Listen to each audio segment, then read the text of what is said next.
Hi Virgo. Welcome to your part 2.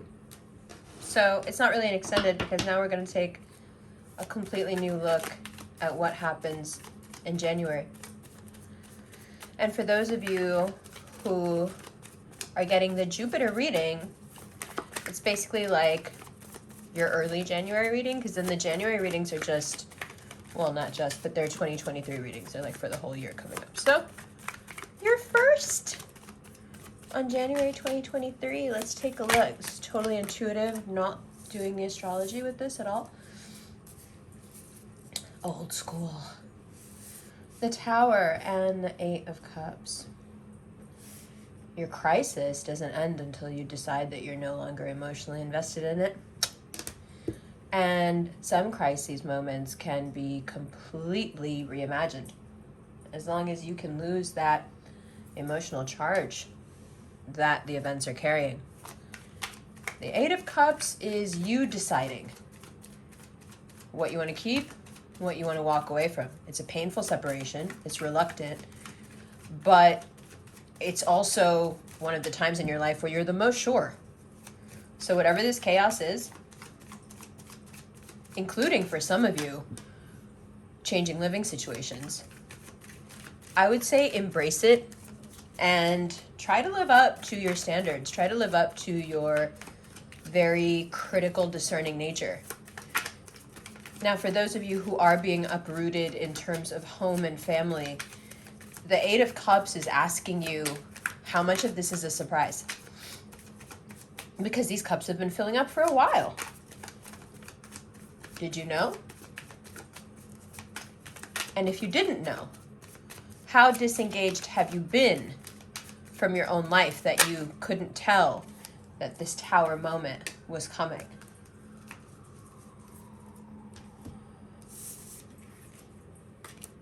Temperance. The King of Pentacles.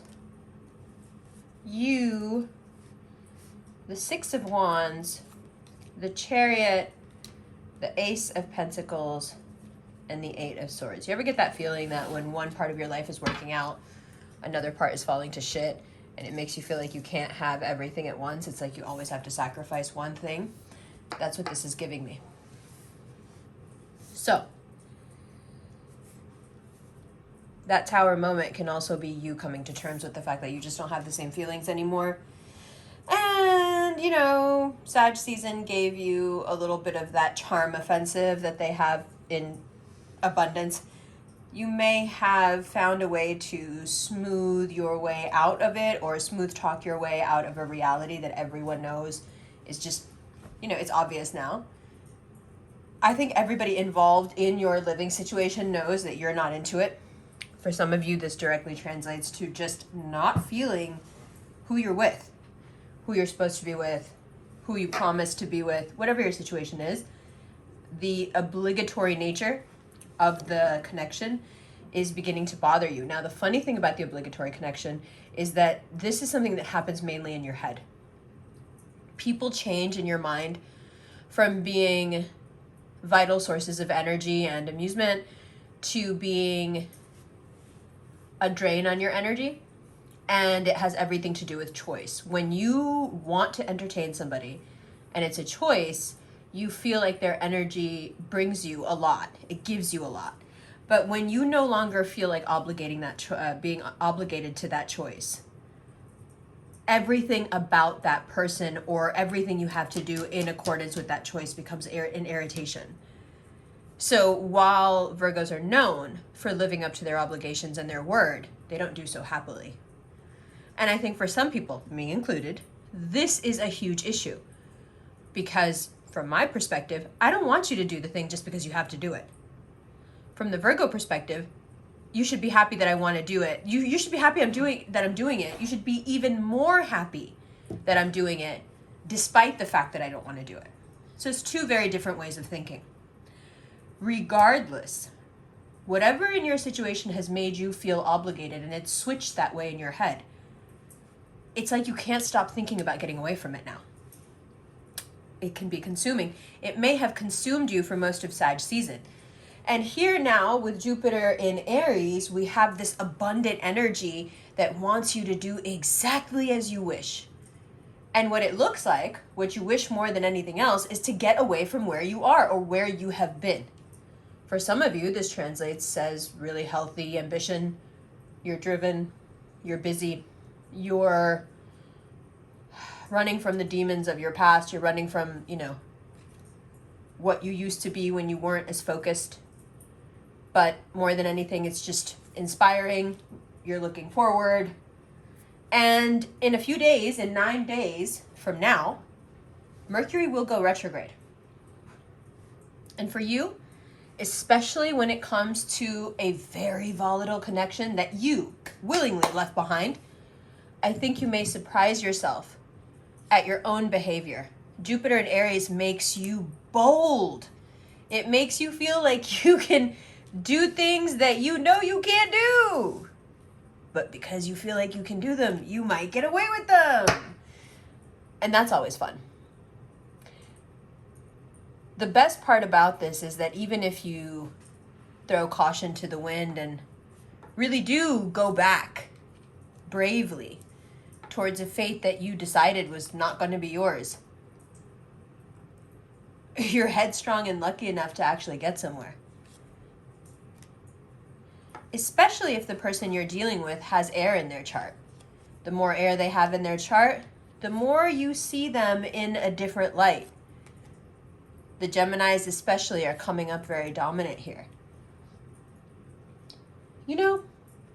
When Virgo starts to feel better about self, when Virgo asserts some control over self, even if it is after getting to a point of feeling so obligated that you crack, whenever in the timeline it is that you choose yourself, the high of choosing yourself immediately takes you back to days where you would have made better choices had you felt this way about yourself then. Does that make sense? So as soon as your esteem is high and you're feeling good about you, and what I mean by that is you feel capable, you start to think about all those times that you could have used this feeling and this capability and you didn't because you didn't feel this way. It's a strange way to work, but one of the great things that comes out of it is that you have the ability to self-edit. You can go back through and look through the lens of high self-esteem and say, okay, here and here, definitely should have reacted better. Here and here, definitely made a bad decision. And to have that happening while Mercury's retrograde in very solid Capricorn, while Jupiter is in Aries, you're setting yourself up for some really good luck when it comes to taking risks, forgiving old hurts, igniting old romance, healing wounds through this revitalization of a connection. I think it's also because you can take accountability when you're feeling well. When you're feeling high and good about yourself, it's easy for you to be like, hey, that thing I did? Hey, that thing that happened? My bad. And it doesn't, you're not delicate about it. It doesn't hurt you. It's not, your skin isn't thin right now. So very good things are possible and you're communicating, and that's what's the best part. It's like you've decided that you're never going back where you came from, and that's perfect because it will make you put your all into your work and into your personal life as well, because you've decided this on both fronts. Whatever this tower moment is, it's really got you going. Your blood is up. You're like, I don't want to do this anymore. I can't live like this anymore. And I think the people around you are thinking, yeah, nobody told you have to live like this. Like, this can be over now. We can go about, a different life now.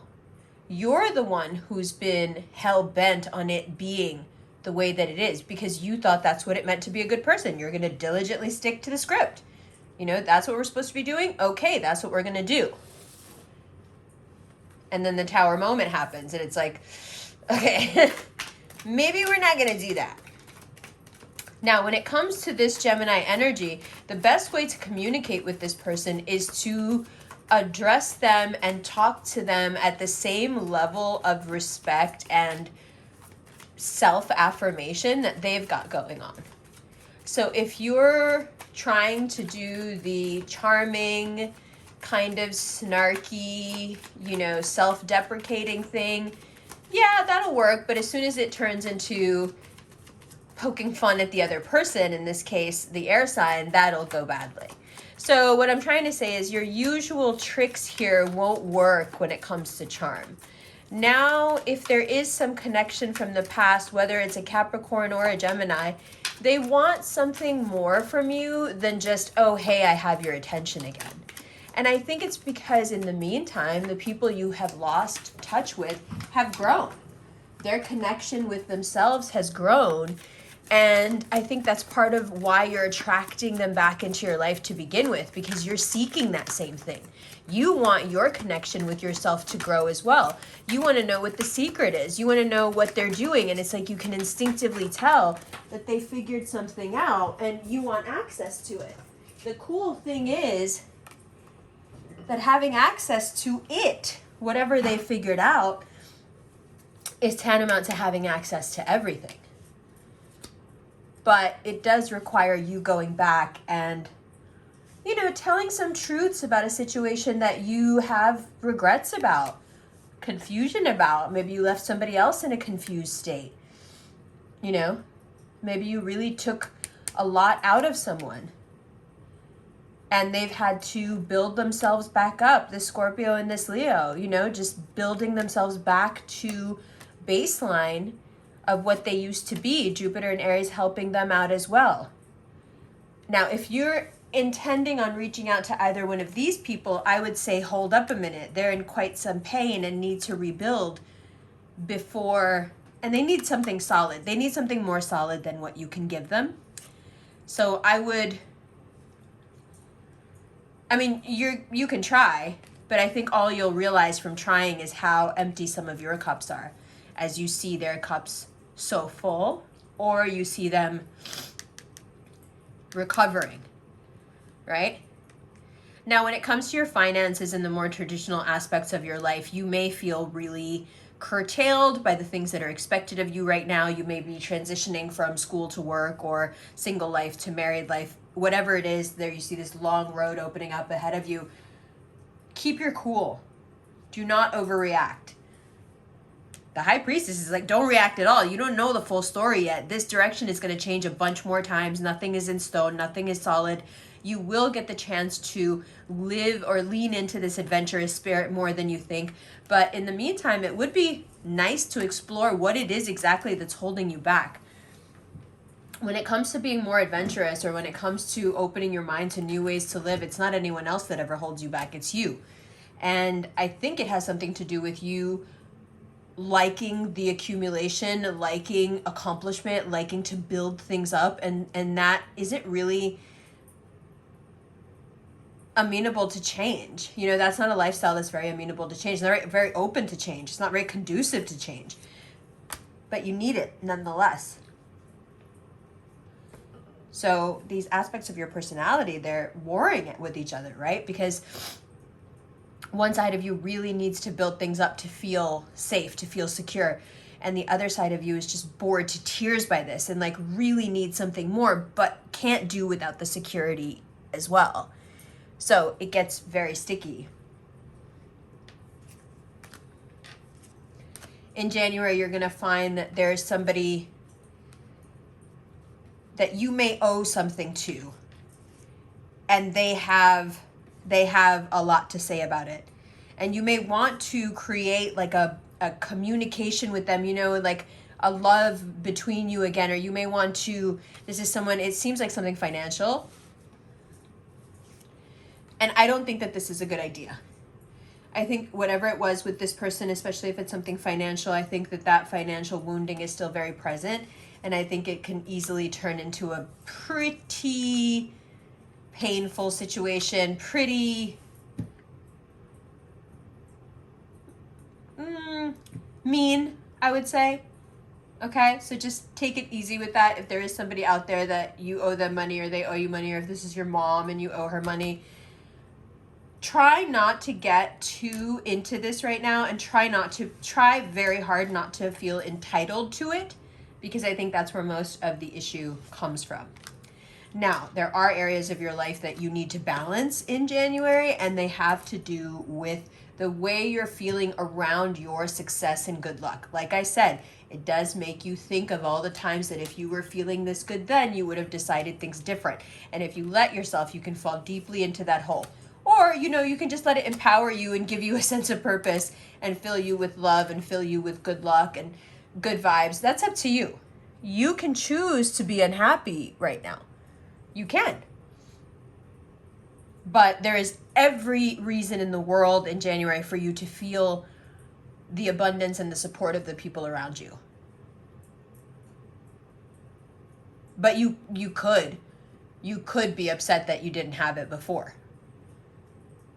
which is by no means a guarantee that it'll stay this time. It's not like you can learn your lesson and then it won't happen again. Things ebb and flow. That's how life is. That's how luck is. There's no way to life-proof this wheel of fortune. There's no way to life-proof yourself and your experience. There's no way to do it right so this wheel never turns against you. It just doesn't work that way. And I know that, in the Virgo mind, it should work that way, and I get it. It would be fair. It would be just. It's just not the reality. And so when you try to force the world through the keyhole of your vision, of what reality should be, it's very painful for you, for the people around you, for everyone. And most importantly, and I think this is somewhere where we can, land on common ground, it's not effective. It doesn't bring you anything. Are you right that the world should be more fair and you should work for what you get, and if you work hard, you should get more? Of course, of course. Are you naive for still thinking that somehow in some place the world will adhere to this righteousness? Yeah, you are a little bit naive, but we love that about you. That's okay. You can keep hoping and dreaming, but you also need to not beat yourself up or beat the shit out of yourself with this idealized version of life. And somehow, persecuting yourself for not having it. Or in this case, not having it sooner. You don't need to do that. It's okay to be happy now, It's okay to have what you have and say, wow, I could have had this 10 years ago, or wow, I could have had this 15 years, damn it. It's okay to feel that way for a moment, but it's important to move on from that and live in where we are now and say, yes, I love this. I love that I get to have this now, instead of not at all. And for those of you where the tower moment is very real and that's already started for you and you just don't know what you're going to do, I will say that life has a way of pushing you into the changes that you refuse to acknowledge, the changes that need to be made that you refuse to acknowledge. So if you feel like life is really the momentum behind this and it's not your choices, that's okay. It's not out to get you. It's just trying to facilitate changes that you deeply, deeply, and desperately need. It's trying to help. Okay? I love you. I'll see you in the 2023 videos.